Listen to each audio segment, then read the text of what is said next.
These aren't your father's fireworks. These are light parades of advanced chemical compounds and computer-synced choreography. A spectacular nighttime painting of fire, achieved one keystroke at a time. But how exactly do they work? Now, launch into the high-tech world of pyrotechnics as our state-of-the-art cameras go behind the scenes to reveal the secret world of fireworks.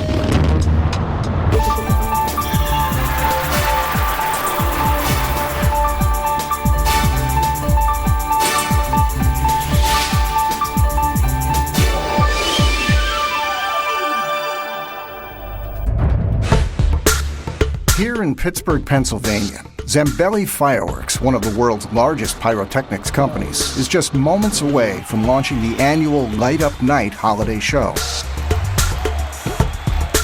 10 minutes left in this track. George Zambelli and his son Jared go over the show's script. Rising silver tails, rainbow dahlias, crackling flowers. Together, they represent the third and fourth generations of Zambelli Fireworks, spanning over 115 years. Unlike earlier generations, these hundreds of fireworks, or shells, will launch in seconds by the touch of one computer button. Each shell is wired inside these black cylinders, or mortars, awaiting an electric signal to fire. 1 minute left in this track. Oh, you getting time code? Get the track rolled back here. Yeah, On Michael. time. Okay, We don't want to leave. Everything checks out. All the electrical connections look good. Peripheral modules. Let's go for it. 20 seconds total. Bravo, standing by. Yeah, turn it on now. We're getting close. 10 seconds out of the track. In the tree, stand by. Turn it on now. Go ahead and arm everything up, Paul. Roll track. Far.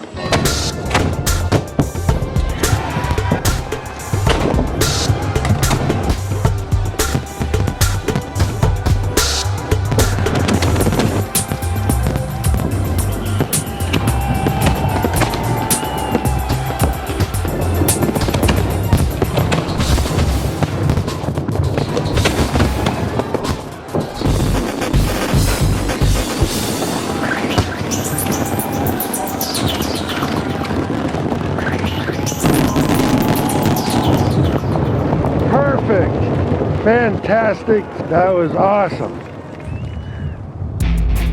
2,500 pounds of shells, hundreds of man-hours, Fantastic. and 2 months of planning is over in just minutes. Another day at the office, right?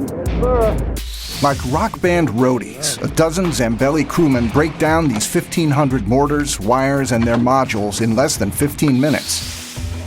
During peak time around the 4th of July holiday, they produce several hundred simultaneous shows across the country. As spectacular as Light Up in Pittsburgh was, Zambellis have no time to rest. They must prepare for over 100 New Year's Eve shows. Among them are New York City and Baltimore, Maryland. Baltimore alone will require 3 times as many shells as Pittsburgh, making it one of the largest New Year's Eve fireworks shows in the world. All of those gorgeous effects are based on one principle: chemistry. Mike Hiskey, an explosives chemist at DMD Systems in New Mexico, explains the basic building blocks. It all starts with gunpowder, also known as black powder. Black powder only does one thing, and that's burn fast. Black powder holds the basic elements necessary for all combustion. Here's how it works. Potassium nitrate provides the oxygen, while sulfur and charcoal composed of carbon are the fuels. When the charcoal and sulfur ignite, they heat up the potassium nitrate, which releases its oxygen. That oxygen feeds the fire, and sulfur is released in the smoke. That's what we smell after fireworks go off. A little demonstration. We are going to make black powder using the 3 ingredients. So we're going to take 75% potassium nitrate as the oxidizer. And then we're going to take charcoal This charcoal is no different than what you have in your backyard, except for the fact that it's finely powdered. And lastly is sulfur. Sulfur occurs naturally as the mineral, and it allows the potassium nitrate and the charcoal to get in very close contact. Black powder burns faster when the powders are ground finer. Here's why.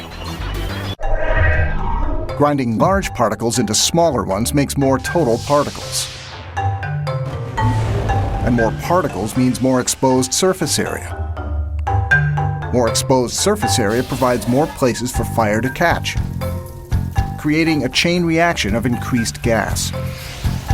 And when that gas is confined by a casing, pressure builds, speeding the burn even faster. When it burns, it's going to a hot gas very, very rapidly, changing from a solid to a gas, and that's what produces the explosive effect. Pyrotechnicians build that effect throughout a fireworks shell. It begins with a leader fuse, cotton string dusted with black powder and wrapped in paper. This fuse carries a flame inside the shell where it lights at least 2 more fuses. One fuse leads quickly to a bottom compartment holding just a few ounces of black powder. That's enough to lift a shell up to 800 feet in just 3 or 4 seconds. The second fuse is a time fuse, which burns a few seconds slower. This provides time for the shell to ascend high enough before it ignites the last cache of black powder known as the break charge. When the break charge explodes, it lights the effects, or stars, propelling them outward. It's these stars that light up the sky. So how do pyrotechnicians produce all those colors?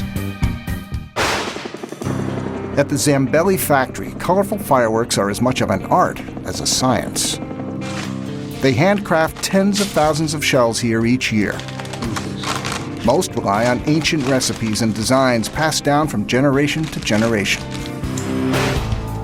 Bill Galantine is one of only a handful of Zambelli craftsmen trusted to make the company's trademark stars, the balls of color that burst from their shells. Today we're going to do a simple green star formula.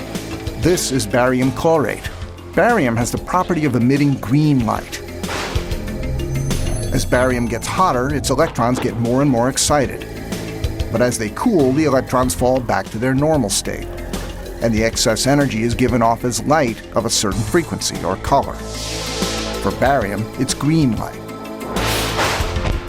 This repeats millions of times per second, producing what we see as a constant green light.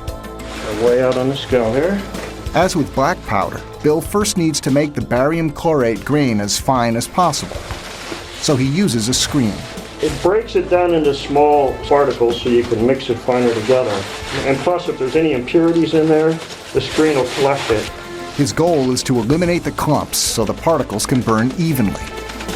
An uneven burn is unpredictable and dangerous. See like little clumps of stuff in here? I don't know what that is. I'll be afraid to try to force it through when I have the whole mixer because it could go off in my hands. All right, next we're going to add some red gum to the mix. It's a tree bark. It's fuel. Barium by itself won't burn, and red gum by itself won't burn, but you mix the two together and they burn.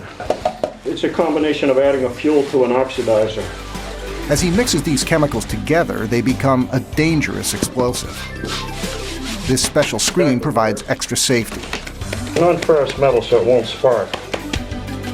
But something else is needed to hold the barium and its red gum fuel together, a binder known as dextrin. We're going to add the dextrin. It's like a ground corn. Thoroughly mix it so that the chemicals burn evenly throughout. But even this stage poses risks. You got to be really careful with any kind of powder you're mixing. You never run the scoop in. You always hold the scoop down and pull the powder onto it. There might be something in there that I missed in the screening. I don't want to drag it through and cause a spark and blow the building up. The reason I'm isolated, if something goes wrong in here, I don't blow up any of the other buildings. The explosive green star powder mix is now ready for the final steps. For Bobby Mays and his team, it's a bit like making explosive mud pies. We're going to mix a little water in with the powder and make it just to the perfect consistency. We want to end up with something about like Play-Doh, something that's firm enough to make a ball in your hand and stay together. Bobby uses his hands so he can feel when the consistency's just right. Then he places the dough into a 12-inch wooden mold to form a loaf. Working the air spaces out and making it consistent. A wood mallet prevents sparking upon impact. Now he cuts the explosive loaf into small pieces. He's slicing and I'm going to dice them. The team must work quickly because as the loaf dries, it becomes more combustible. They then coat the mixture with black powder to ensure it ignites quickly when incorporated into a firework. And it Want helps them all them. dusted with powder before you move them. So these have to be powdered on all sides. These stars should ignite when the shell's brake charge is triggered. But that blast is so brief and pushes the stars out so fast that stars can fail to light if they're not well coated. It's called blown blind. Then, unignited stars become a potential hazard to those on the ground. Stars come in many shapes and sizes depending on the desired effect. Small stars burn quickly in small bursts. Larger stars burn more slowly as they cascade to the ground. Stars also produce a rainbow of colors. Orange. While the element barium emits green light, strontium produces red, calcium, orange, sodium, yellow, copper, blue. Purple combines copper's blue and strontium's red. But there's a hitch. Those stars' burning elements produce a lot of smoke. And their designs can also be combustible. So if a worker accidentally drops a shell filled with these type of stars, it's possible that friction from the fall could cause the shell to ignite. So Mike and his business partner have come up with a low-smoke, safer design for the colored effects inside each shell. This is commercial propellant-grade nitrocellulose, and it's used mainly by the military for smokeless propellants. Smoke in pyrotechnics usually detracts from the show, and you don't want that smoke. It's also the basis of our pyrotechnics. So it burns very, very cleanly. It's made by treating cellulose, usually cotton lint, with nitric and sulfuric acid. Right now, it's not flammable at all because it's 25% wet with water. So it's very, very safe to deal with right now. But when pressed and dry, it burns very safely and efficiently. It's the same stuff magicians use. We're gonna make a mix for a yellow star. I'm gonna weigh out 150 grams of this. Next, Mike adds a central ingredient found in black powder. This is actually potassium nitrate. This is going to add a little bit more oxygen to the flame too. And then we're going to also add a little bit of something to give the flame some sparks, which is titanium metal. It's the element. It's going to give us white sparks, so it gives us a tail. Titanium has a very low ignition temperature. It's easy to ignite. And we need to add a binder to keep the star held together. And in this case, our binder is polyvinyl alcohol. It's a water-soluble binder. Polyvinyl alcohol is also used in Elmer's glue. This is sodium hexafluoroaluminate, which will color it yellow. We're going to put this mix into a large food processor and get it homogenized. So it gets everything completely mixed up, and so that our burn rate and color are consistent throughout the entire mix, so when we press out small pieces, everything's the same. Now Mike's business partner, explosives chemist Darren Naud, separates the star mix into 1-ounce piles. They're creating special stars called comets. Stars that burn with a sparkle tail. Unlike the Zambelli's smaller stars, which are cut, these stars are pressed. Packing the mix helps create a consistent burn. The comet's shape is also important. This is a comet, and we have a hole in the middle, and that hole helps to increase the burn rate of the comet. Not only does it burn on the outside, it burns in the middle as well. Burning inside and outside at the same time keeps the comet's burn even throughout the flight. It's the same principle used by the shuttle's solid rocket boosters, while a regular star's burn steadily dwindles. Finally, they dry the comet slowly in an oven over a day or two. Comets and stars are the critical visual components of fireworks. But designers need more than visual elements for shows. They also need sound. The loud booms that rattle windows and excite or frighten the audience are created by design. They're called salutes. The Zambelli's design is simple, based on just two components. The first is flash powder, a very finely ground metal, titanium, mixed with an oxidizer that burns extremely rapidly. The second is inch-thick casings, several times thicker than standard casings. These contain an explosion a split second longer, increasing heat and pressure. When the flame bursts, it superheats the air around it, making a loud boom. Okay, I'm going to take the flash powder at approximately 2 to 3 ounces. It doesn't take much flash powder to generate all that noise. Of course, booming salutes are just one sound effect. Crackles are achieved by adding flat metal flakes like aluminum to the mix. When the flakes are large, they burn separately from the powder, crackling in the flame. Very, very bright white spark. Whistles are achieved when designers pierce shells with a hole, allowing hot gas from burning powder to escape, whistling as it rushes out. For one of the world's largest New Year's Eve shows in Baltimore, Maryland, Zambelli Fireworks designers will feature custom shells like their multi-stage shell, single shells that hold 2 or more distinct effects. Like this red floral pattern. Creating a multi-break effect means starting from the bottom up. A booming salute, the shell's audio effect, forms the bottom of the shell and breaks last. Designer Bill Michael adds the finishing touch. He fastens a pair of black powder fuses known as black matches to the time fuse. When lit, the black matches will light the time fuse. And 3 seconds later, the time fuse ignites the salute.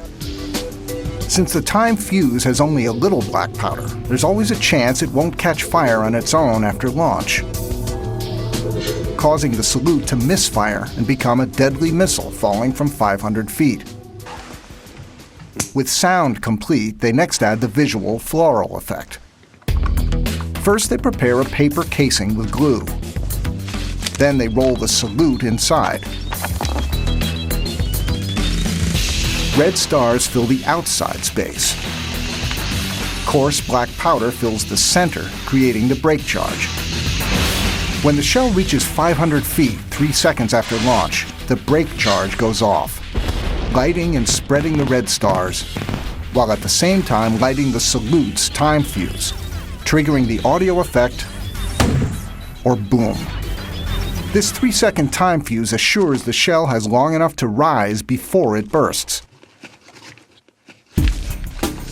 To ensure the effect's red stars spread wide in the sky, they wind string tightly around the shell.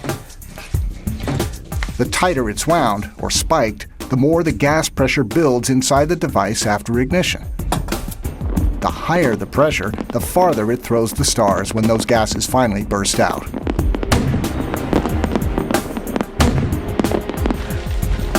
After they paste more paper outside, they add a black match to the shell's top time fuse. This serves as a safety device to assure the time fuse lights properly on ignition. Next, they roll on one last layer of paper with a black powder fuse wrapped inside.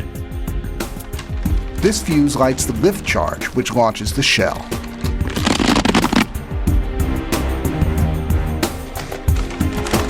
Designers then add the lift charge, just enough black powder to get the firework in the air. Too much, and the shell blows up. Too little, and the shell never reaches the proper height, blowing up on the way down. Rule of thumb is 1 ounce for each pound of shell. So 3.5 ounces will propel this 3.5-pound shell 400 feet in the air in just 2 seconds. The final step adds a leader fuse, a black fuse wrapped in paper.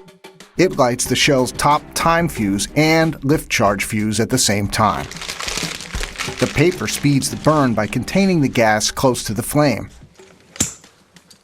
Once lit, the fuse carries the flame 3 feet in 1/60th of a second. This multi-stage floral pattern with salute is just one of hundreds of possible combination shells. But to achieve other shapes, round shells work best. Ray Lafredo designs a double circle pattern. I'm going to take 1/2 of the case with the time fuse in it already and fill it with breaking powder. That will burst the shell open once it reaches altitude. Round-shaped stars provide a more uniform look. We'll start placing these stars inside the case on top of the brake powder in a circle pattern.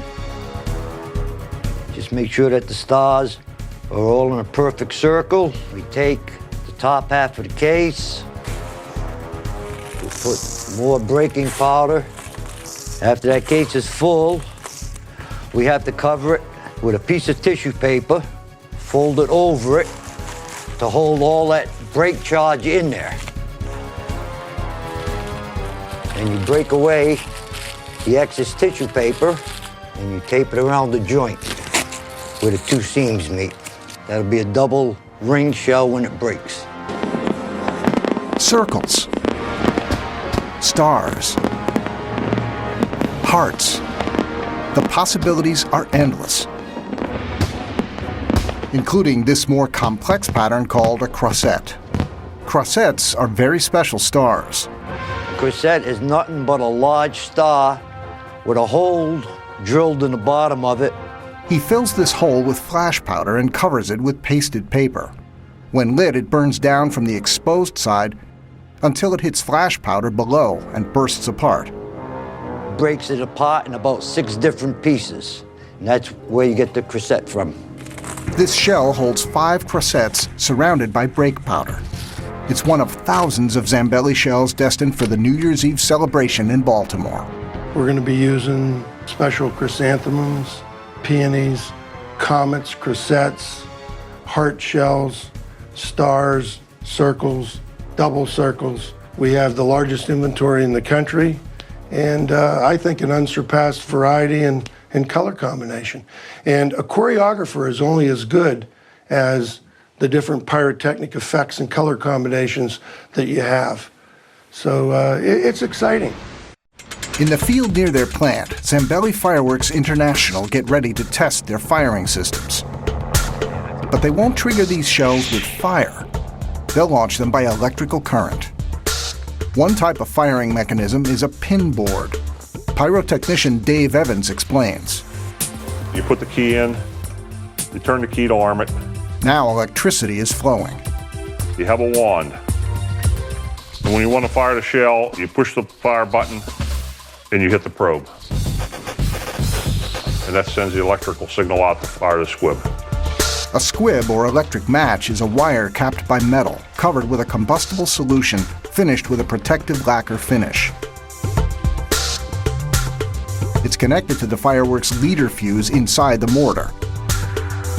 When an electric signal arrives, the metal cap creates a short, causing heat to ignite the combustible solution. This triggers the fireworks. This cable here is a 30-pair cable, and one end will hook up to the back of one of these, the connector here, and the other end will go to the end of the slat. The slats secure the firing wires in position next to the fireworks shells. Each slat holds 30 pairs of electric pins that are connected to the squib. They then secure each squib head into the fireworks leader fuse. You need one of these cables for every one of those slats. There's 10 cables back here, and I'll give you 300 shots off this panel. Sometimes they use computers to fire off bigger shows. This is a computer fire system, and you get your time code, and it runs the show for you. You don't have to touch any pins, anything like that. And the benefit to this is you use this little cable instead of this big cable. This will fire 30 shots. This little cable could fire 300. The Zambellis have created more than 10,000 separate effects for their upcoming New Year's Eve show in Baltimore. This field will be their proving ground. For safety, it sits miles from the closest town. Enough to test the launch systems along with some new specialty shells like pumpkin designs. 7 shells, 7 shells, 7 shells. They assemble the mortars or pipes first, then attach the electric slats. Shells launch from their mortars at 200 feet per second, reaching anywhere from 400 to 1,000 feet. Fast enough and high enough for all to see.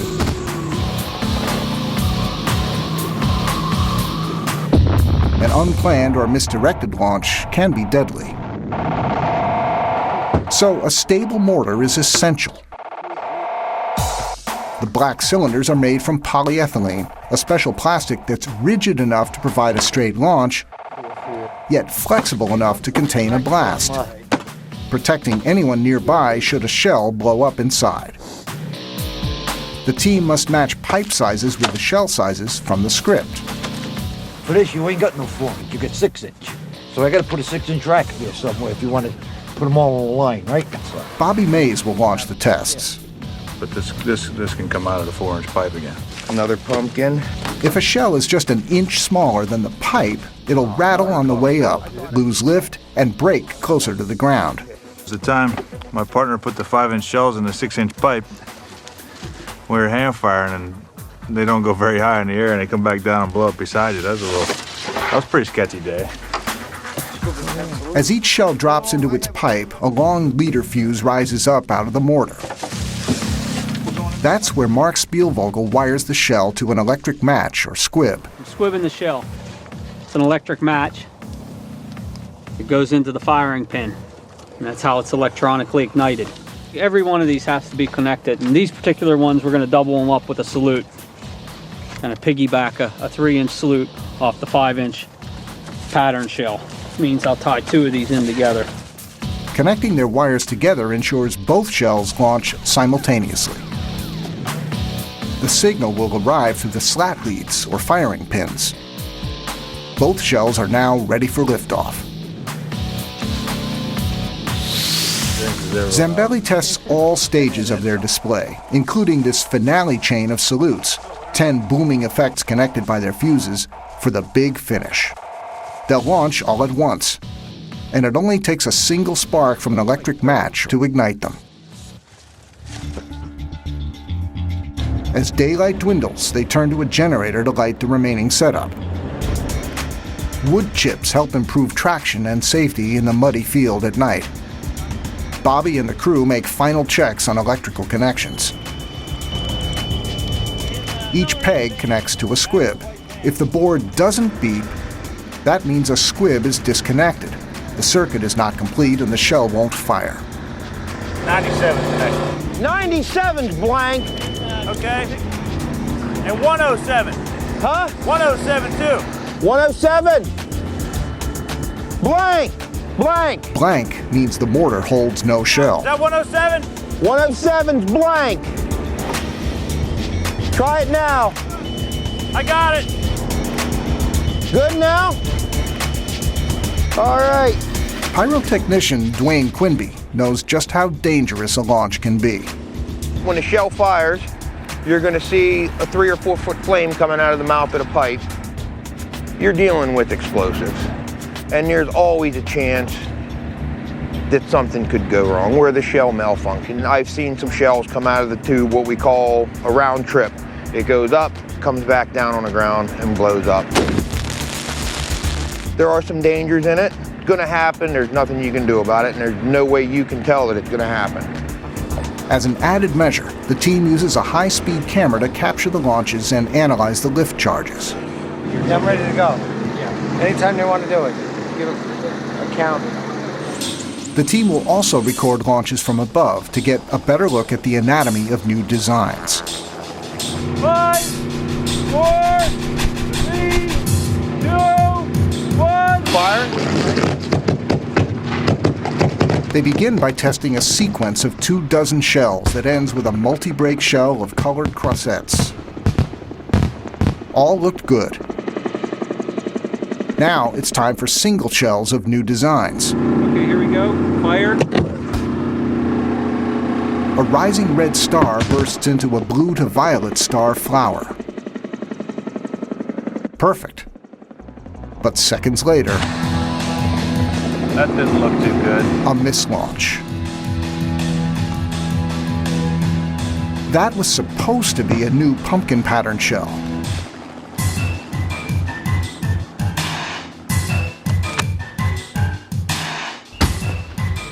An orange peony with comets is followed by a red star chrysanthemum.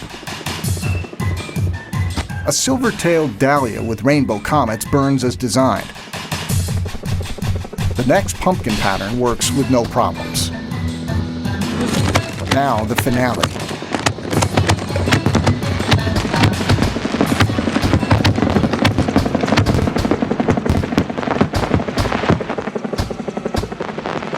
Great job. Perfection. It was great.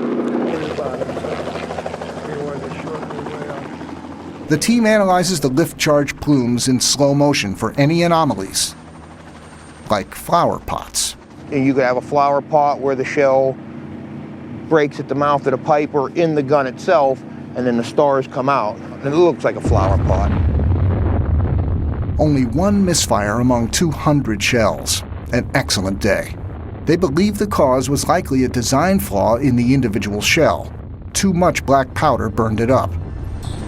With the tests complete, it's on to Baltimore and New York for the big celebrations. Zambelli fireworks designers prepare for New Year's Eve shows in 2 big U.S. cities. Back at their office in New Castle, Pennsylvania, designer Michael Richards is getting ready. It's Richards' job to choreograph the shows. He starts with Baltimore, Zambelli's largest New Year's Eve display. Unlike 4th of July programs that are typically red, white, and blue, New Year's Eve will include multitudes of color that you don't typically see on 4th of July. The combinations are endless based on a few effect designs. It starts with comets. A comet effect is an effect that is used exclusively to create a trail from the time of ignition to the time of burst. We refer to them as silver tails. The end of this comet reveals a red crossette. It's a shell packed with red comets that split into more comets, leaving tails in the sky. This is a chrysanthemum, named for the flower it resembles. It's a round shell packed with stars, comets that leave no tails. This is a brocade willow, or golden camaroo, finishing in purple stars. When designing a show, Richards uses a custom program to lay out its soundtrack and duration first. I like to start at the end and produce the grand finale segment of the show first. Then I do the opening afterwards, and then I go back through and choreograph and design the balance of the program afterwards. You always have to consider the tempo of the music, and you want to also consider not doing too much of one particular color for segment after segment. Of course, no finale is complete without the titanium salutes, and that's what makes the show's endings always special, is to be able to feel the power of the fireworks. In the end, Richards produces a script of thousands of timed effects that workers use to pack the show for assembly on site. The show for Baltimore New Year's Eve is 18 minutes long. I have a pretty exciting show planned for everyone. I've been producing the shows for Baltimore 4th of July and New Year's Eve for at least 20 years now, so I have an understanding of how the barges are situated on the harbor. I'll have maybe 50 hours of design and choreography involved as far as making sure everything is in where I want it, timing is where I want it. The first barge will sit in Baltimore's inner harbor, closest to downtown. Here, Zambellis will launch their low-rise effects, Roman candles that shoot stars no higher than 175 feet.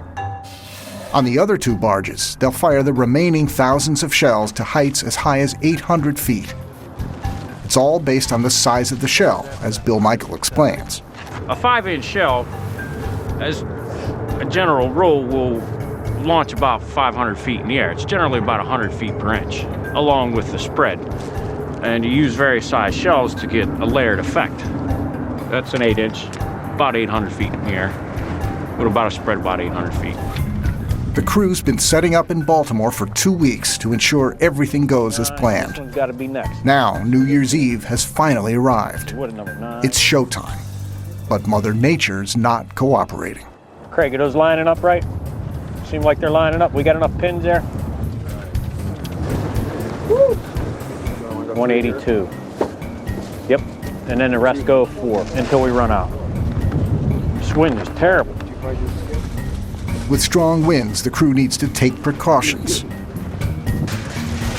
We're using the aluminum foil to help protect against embers that are falling. When this shell goes out of this mortar, there will be debris that falls down onto the other mortars, and naturally we don't want to ignite those shells, so the aluminum foil will help protect against the falling embers. We don't want any premature firing. The shells rise with such force that they can easily pierce the thin tinfoil upon launch. Hold that. The entire setup remains wrapped in heavy plastic tarps to keep water out until showtime. Fireworks can launch in any weather, except high winds. Never had winds here like this on New Year's Eve. It's been cold and rainy sometimes. Yeah. Never like this. You can't change Mother Nature. Whatever comes along, comes along. A show of this size requires a safety zone, an 800-foot perimeter around the barges where no shells can reach boaters or shoreline spectators. With winds gusting to 50 miles per hour in Baltimore Harbor, a shell at 800 feet could easily get blown beyond the perimeter. We're using very large shells here, 8-inch in diameter. And if the wind velocity would carry those shells over the crowd, over boats, that presents a safety issue. It's very rare that we postpone or actually cancel a show. It's got to be pretty dramatic weather conditions. They're predicting gale force winds. We'd really like to get this off. If we don't shoot the show tonight, the crews, as you can see, are going to be pretty disappointed. We're going to need to make a decision whether to postpone the show. So we're going to talk with the city officials and come up with a decision. But weather won't be a problem for Zambelli's show in New York City's Times Square. With 1 million people packed into a 4-block area, a safety perimeter is impossible. So Zambelli's can't use airburst shells. Instead, they'll use fixed, low smoke and low altitude effects perched high on the building that holds the famous ball. These type of fireworks are called gerbes. And because they don't use break charges, they don't burn as hot or cast off as much burning debris as airburst shells.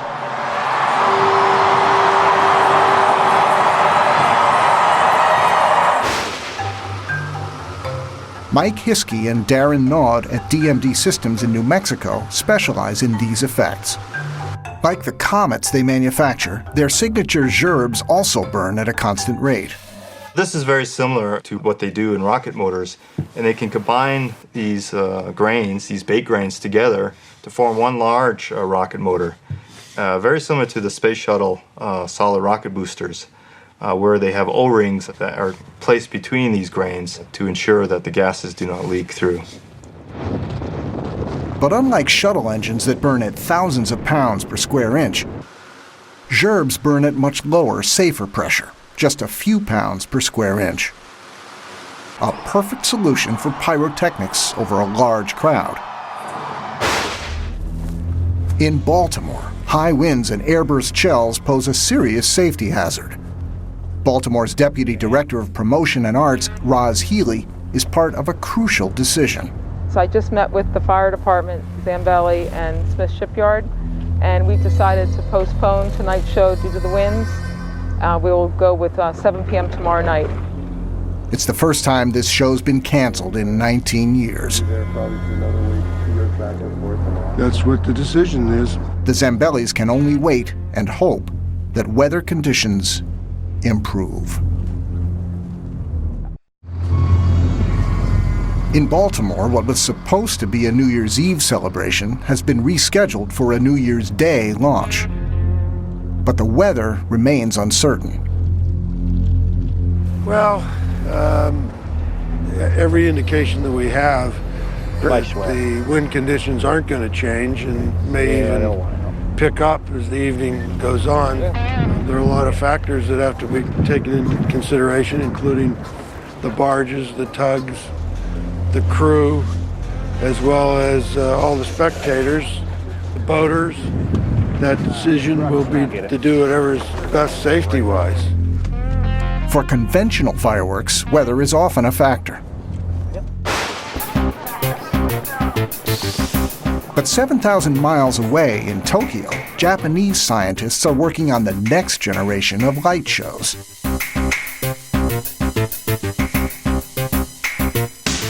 And these displays don't require explosives. These are special lasers. And unlike ordinary lasers, they can produce patterns in midair. They don't need to be projected onto a wall or surface.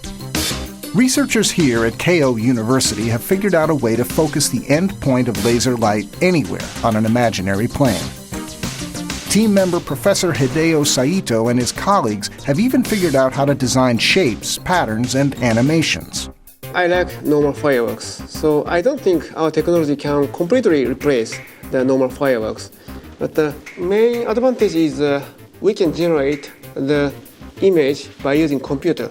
Normal fireworks, they are using very huge fires. So in this sense, the safety is, I think, much safer than normal fireworks. This breakthrough prototype arrived only after years of research. Its technology is top secret, and it's the only one in the world. Back in Baltimore, it's New Year's Day, and the winds finally subsided.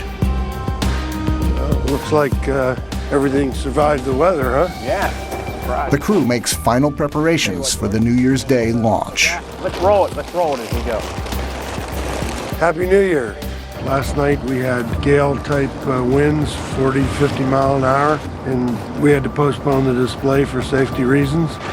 Held up in the weather perfectly. Beautiful day compared to last night, and I think we're gonna have a good show tonight. Okay, Bill, what do you want to do? Start running cables?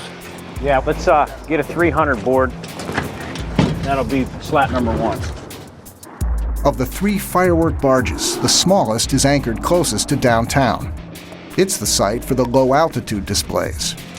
This barge is all low-level fireworks that go up typically 100 to 150 feet. To give the crowd a closer effect, we're going to mix these in along with some of the special mines that Zambelli makes. They're usually very fast. Where you get a bunch of things that go up all at once.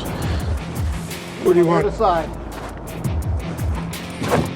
All the shells, when they're packaged, have a number on them, and that number corresponds with the firing pin on the electrical slat. So we need to place these in a specific order. 310, 309. What was that? What are these? Bill Michael and his crew make the final checks of the firing system. It's a 4 and a 5. Slat 2, pin 10. Split them. Put one on 39, one on 41. With time getting short, Dick Newcomb improvises to make last-minute fixes. We have a bad connection in the rail that sends our signal. So instead of eliminating it from the show, we're just going to go ahead and add it in one shell early and one shell a little bit later. It's just part of the program. Sometimes you get a piece of equipment that worked in the factory and you get it out here and it doesn't work in the cold. It's just kind of like your teenage son or daughter. This shell's going to go with those two, and this shell's going to go with number 41. Try it. No problem. It takes 2 tugs less than 2 hours to move the 3 barges upriver. Once they leave dock, there's no turning back for Zambelli's. So the fireworks and the equipment must work perfectly for the anticipated crowd of up to 75,000. Once the tugs arrive, it'll take less than an hour to anchor each barge to its location. The tugs then depart until the show's over. Now all that remains is for darkness to descend.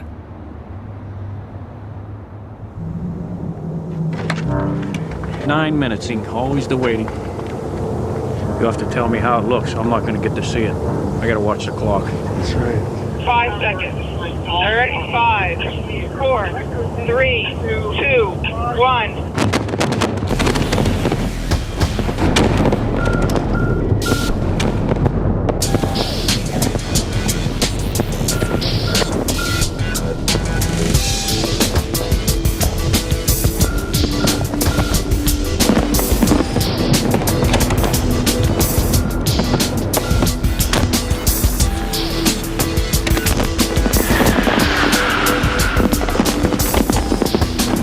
Over $8,000 a minute of chrysanthemum shells, peonies, multi-breaks, and fountains. It's Baltimore's way of bringing in the new year. The timeless art of fireworks is all about brighter effects, bigger bursts, and topping the last show. Now, with 21st century technology, the future of fireworks promises to remain bright. Gorgeous.